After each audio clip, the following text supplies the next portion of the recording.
Gravity on the moon is 1/6 of Earth's. Every Spider-Man swing would stretch into slow, soaring arcs and look like a weightless ballet. We're about to break down how web-swinging, suit tech, and lunar dirt would actually behave beyond the comics. Stick around to see which iconic moves survive, what upgrades he'd need, and how real physics could turn Spider-Man on the moon into the most visually breathtaking sequence you've ever imagined. Spider-Man's moonwalk, webs, craters, and zero-G shenanigans. Lunar gravity is about 1/6 of Earth's, so leaps are higher and hang times are much longer. That simple fact reshapes every aspect of movement on the surface. Because there is essentially no atmosphere, aerodynamic drag is negligible, and a swinging arc that on Earth would decelerate quickly would continue almost unimpeded on the moon.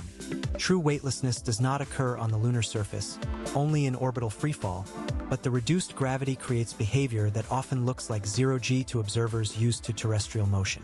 These baseline physics make webs behave differently. Without air to load or damp lines, a tether shot at speed will preserve its momentum and oscillate until mechanical energy is dissipated by friction at anchors or internal material damping.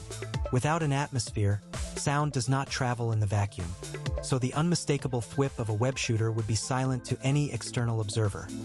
Radio and suit communications replace audible cues. Surface regolith is a major practical factor and is composed of jagged, abrasive particles that cling electrostatically to fabrics and polymers. That means any webbing or adhesive relying on surface contact must deal with abrasive wear and contamination. Fine dust can abrade strands and clog firing nozzles, while electrostatic dust adhesion can coat webs, increasing mass and changing surface friction.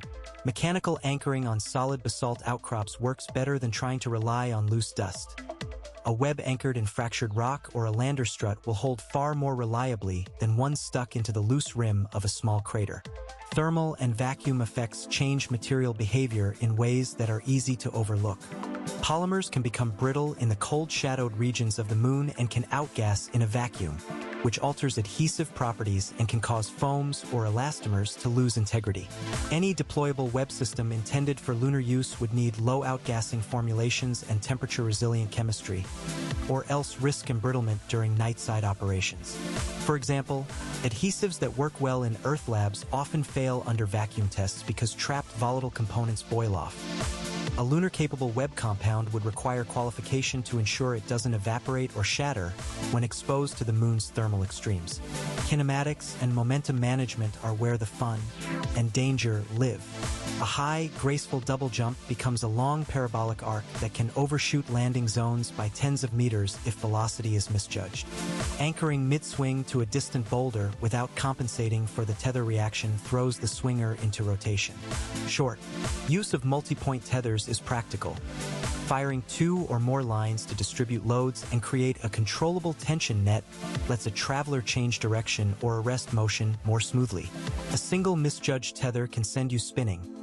2 well-placed lines can allow controlled translation and rotation, effectively creating a maneuvering harness.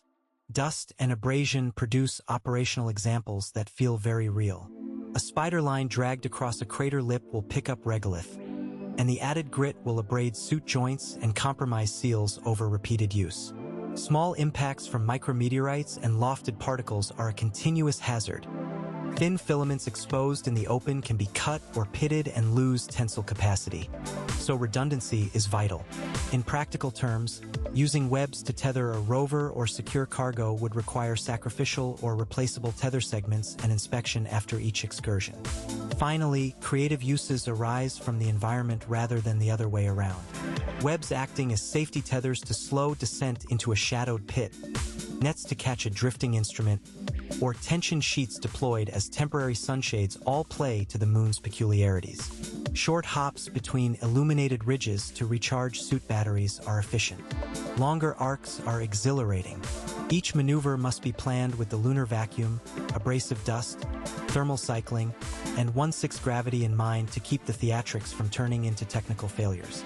We just watched Spider-Man on the moon. His suit modified for vacuum and radiation, web tethers anchoring him to jagged regolith, slow graceful swings in low gravity, and the quiet human moments of isolation and responsibility far from Earth. The key takeaways are clear, tech adaptation, new movement dynamics, tether and rescue tactics, and the emotional weight that makes the scene feel real. If that blend of science and spectacle resonated, drop a like and subscribe so we can keep exploring these what-if adventures together. Tell us in the comments which lunar moment surprised you most or which planet you'd send Spider-Man to next. Next video, we'll dive into the suit's life support systems and run realistic web-swing physics in simulated lunar gravity. You won't want to miss it. Thanks for watching, and until then, keep looking up.